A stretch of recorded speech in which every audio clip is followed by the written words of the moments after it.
Hey everyone, thank you so much for meeting me here once again. Now, baking soda has been a staple in my refrigerator since I can remember. While you might be using it in your refrigerator to keep foods fresh, I've got 8 very weird but quite useful ways for you to use it going forward. Let's go! If you're having trouble getting the shell off of hard-boiled eggs, take 1 teaspoon of baking soda and add it directly to boiling water.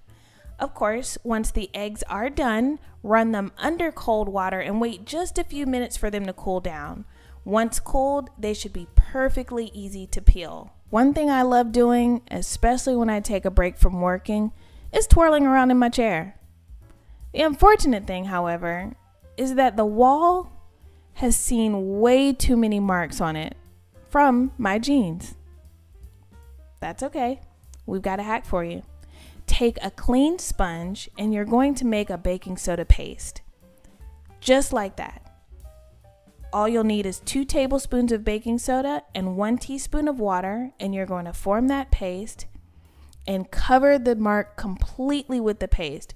Make sure you're using very gentle strokes though, because you don't want to remove any paint from the wall.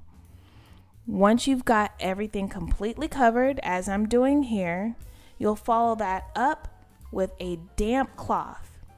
Now this damp cloth is going to completely remove the baking soda paste that we've made, and then after that, just pat dry. I shared in the last video that you can add coffee grounds to soil whenever you want your plants or your flowers to last longer. Well, you can add baking soda to water for flowers that are in a vase. All you'll need to do is add 1 teaspoon of baking soda to the water.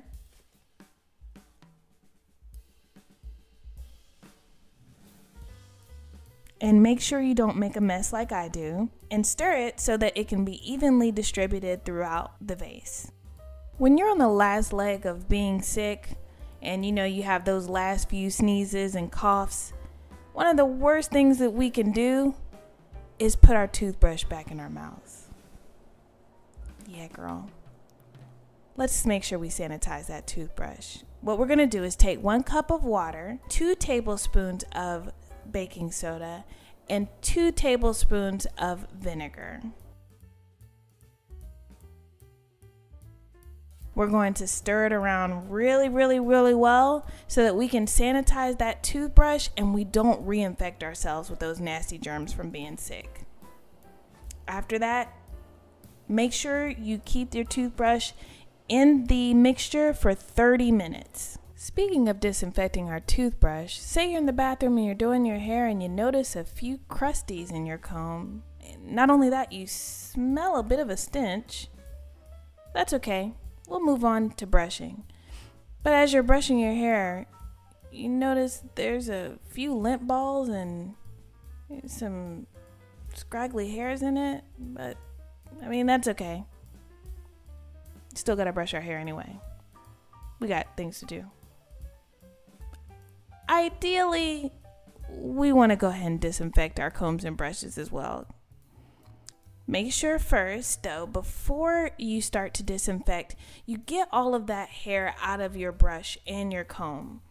We want to completely remove that so that the baking soda mixture can completely cleanse every area of our brush and comb. So, once we remove that, we will go ahead and add 1 tablespoon of baking soda to just a regular bowl of water. Add both the comb and the brush.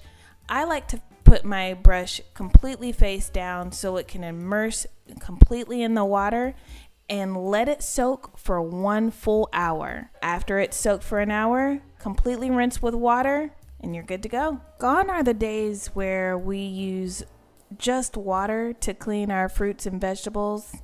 Honey, that's not taking off any kind of pesticides, okay? We want to have clean fruits and vegetables to eat. So what I do as soon as I come home from the grocery store is immediately dump all my fruits and vegetables, minus the paper, into the sink of clean water, okay? As soon as I do that, I take 1 tablespoon of baking soda, sprinkle it all over the fruit, and then follow immediately up with a sprinkling of vinegar as well. As you see, it's bubbling up over the apple. Mix it in really, really, really well, and then let it sit for 15 minutes. Now, as an alternative, you can use a strainer for berries. It works the exact same way, and you've got clean fruit. If you're looking for a non-toxic and super easy way to unclog your drain, you're gonna love this one. So what you'll do is boil a small pot of water, but you'll take a half a cup of baking soda and pour it directly down your drain. Then you'll get a half a cup of vinegar as well and follow it right behind the baking soda. I, of course, added just a little bit more for spice. And then you'll grab that pot of boiling water and pour it right behind everything else that you just poured down there. Get it all in there. Okay. Now you'll take your cover and completely cover your drain up and let it sit for about 10 minutes.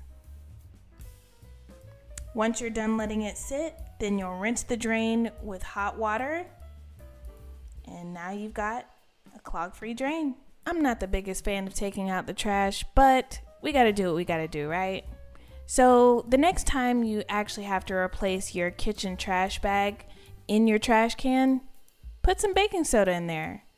Now you'll grab some baking soda and sprinkle in just enough to cover the bottom of the bag. What this actually will do is absorb any odors that come from whatever you put in there, and it'll also pick up any leaks. So if you like those hacks, I've got a whole life hacks playlist for you to check out. Go take a look. And also, please make sure that you're subscribed. I'll see you in a few days. Bye.